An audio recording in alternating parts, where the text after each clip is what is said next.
am good, yes. So my name's Paula, and I work as a performer doing burlesque and comedy in Chicago. And while I have a blast performing all over the city now, I didn't always have the confidence to get up in front of people. So when I was born, I was diagnosed with life-threatening allergies to everything. Almost all foods, definitely all pets, environmental allergens, and even simple things like fabric softener and toothpaste.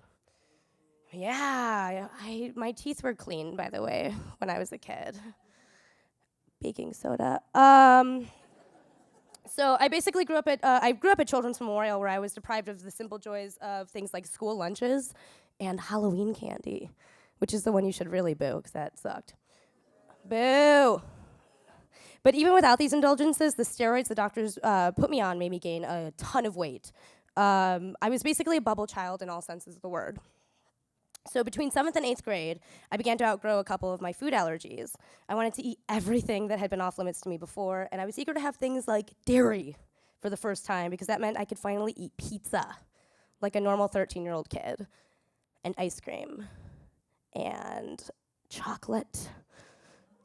But I felt that I had to look a certain way to feel normal and be attractive to the opposite sex. So while my female friends were dieting, excuse me, I lost my place. While my female friends were dieting to look pretty, I would go back and forth between pigging out and inventing ridiculous diets that made no sense at all. As you can imagine, I assumed that I was a swamp monster in the eyes of my male classmates. And I convinced myself I would never have a boyfriend. So I spent my time finding comfort in making lists of everything that I planned on eating and dreaming of the unattainable love of movie stars. January 12th, 2002. Well, I guess I forgot to write Happy New Year in here. Been kind of busy. I saw Lord of the Rings with Elijah Wood. I was drooling when he came on. He's really cute. Except for his neck, which is too big for his head.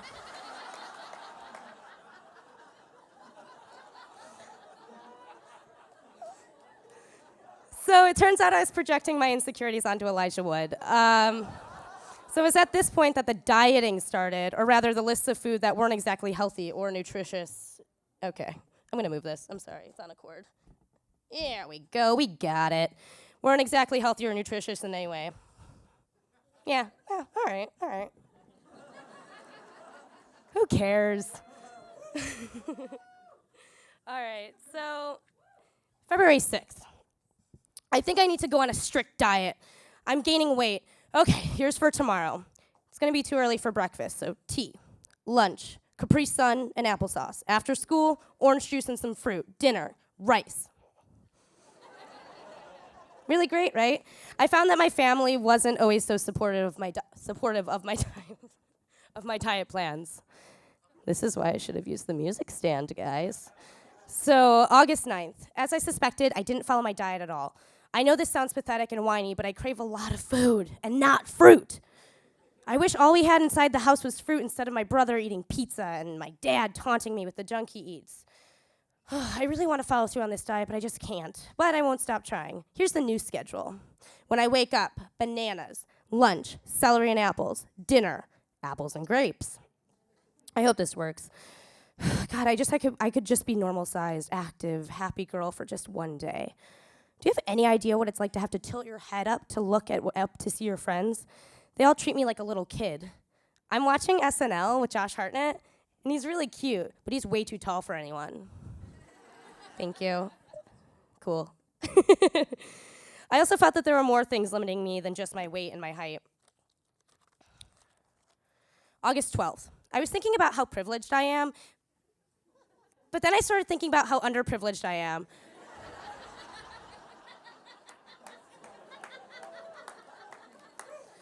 I've always wanted to be an actress, but I haven't the talent, nor the beauty, nor the money, nor the support, nor the motivated dedication. Well, actually, I do. I just have no help. Also, I'm limited because I'm Swedish and Mexican.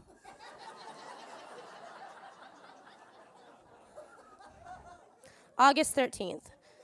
Since I'm on the steroids, they make me gain weight, and I'm gonna try and eat less and healthier. For example, I plan to eat more fruits and vegetables, not as much candy and sugar. Tomorrow, I hope to eat strawberry banana smoothie for breakfast at 11 a.m. Then at lunch, 3 p.m., some celery and apples and some water. 7 p.m. or 8-ish, grilled cheese sandwich. Good. Woo. Good. I mean, I'll still gain weight, but it'll probably be less drastic. Man, I hope this works.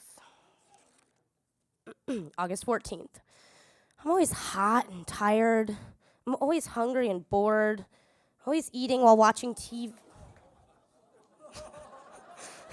Right? Always eating while watching TV or a movie or while on the computer.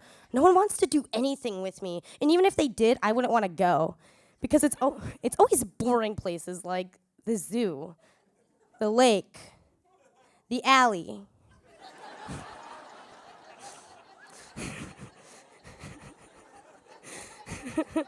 the bookstore, the grocery store, or a walk, or to see my grandma. These are pretty much the only places I've ever been invited to go, and I hate them. I don't know what to do. I can't control my eating habits, and I try so hard. Well, tomorrow I'm seeing Dr. Evans, and he's lowering my steroid intake, so I might lose a little weight. I mean, I'm not exactly a tall, skinny, blue-eyed, blonde whore.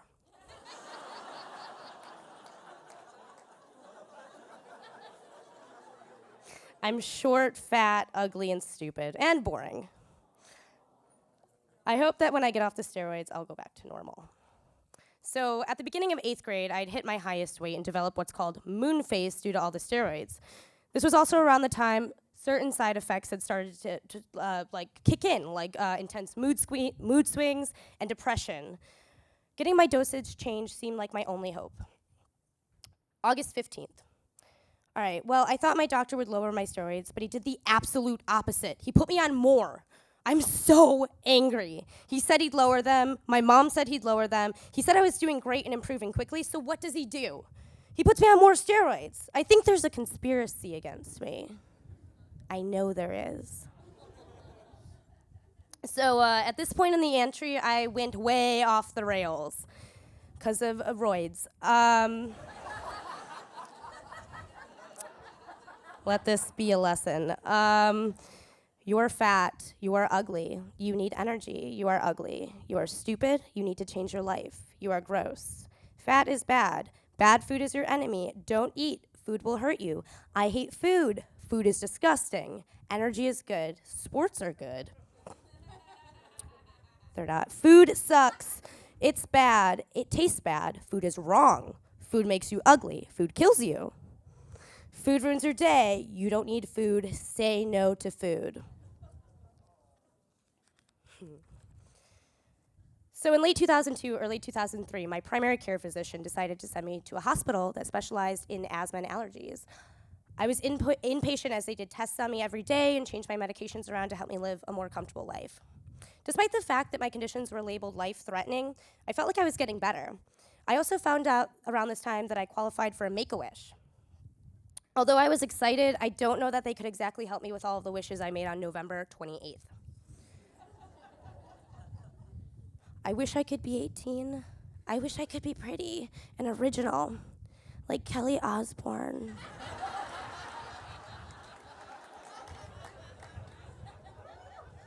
I wish I could party all night and have true friends. I wish I were rich and that Jack Osbourne was my boyfriend. I wish I wasn't short. I wish I wasn't ugly. I wish I had good clothes, and I wish I wasn't poor. I wish I was happy. I wish I was loved. I wish I was white. Yeah, that's pretty fucked up. Okay, okay, so maybe I never got that one, but I did get a Make-A-Wish, granted, and now I have a shit ton of film equipment because I had aspirations to get close to my idols. March 16th, 2003. Leonardo DiCaprio is so hot. I rented This Boy's Life, Total Eclipse, The Beach, Titanic, Marvin's Room. I watched them all. Oh my God, Total Eclipse is the best movie in the world. He's so sexy in it, man, I want his babies. LOL. He's so beautiful, it hurts. What's really sad is he's probably a real jerk. I'm watching Romeo and Juliet, and it's the 4th time I've rented it. I wish I was like Juliet, except for that whole suicidal thing at the end. If I ever met him, I think I might die. So luckily I didn't meet him, and thank God I never became allergic to Leonardo DiCaprio. Regardless, that summer I fell back into old habits. This time I was obsessed with the number of things. The number of things I was eating instead of the, like what those things were. I also started drawing pictures of every food I wanted to eat along the edge of my notebook while filling in the page repeatedly with "food makes you fat, food makes you fat." They're cute drawings. Oh my God, I thought summer would help me eat less, and it did just the opposite. I need to stop. Today I ate Dr. Pepper. Dr. Pepper. A whole thing of crackers, some Whole Foods fries, Dr. Pepper, some rice with soup, and some chips. So 7 things. At a certain point, I knew what I was eating was bad for me, so I attempted to make it a little bit more diety. August 2nd, today. Diet Dr. Pepper. Diet Dr. Pepper. Diet Dr. Pepper. Diet 7-Up. Diet Coke. Rice with meat. Sandwich. Bread. All right, so 8 things. I went one over that day. Eventually, a flip switched in my brain, and though I still struggled with my insecurities, I slowly began to accept the things that I couldn't change. August 17th. So I've decided to try this whole happy thing. It'll be hard. Really hard, with my thousands of setbacks. The doctors, my parents, and friends who think I'm kinda funny. Short, baby, funny Paula. So when I wrote that last entry, I was about 13, but it was the first time in my life that it occurred to me that self-acceptance was my only chance to have a shot at being happy. And it may have taken a while, but I eventually embraced my shame and weirdness.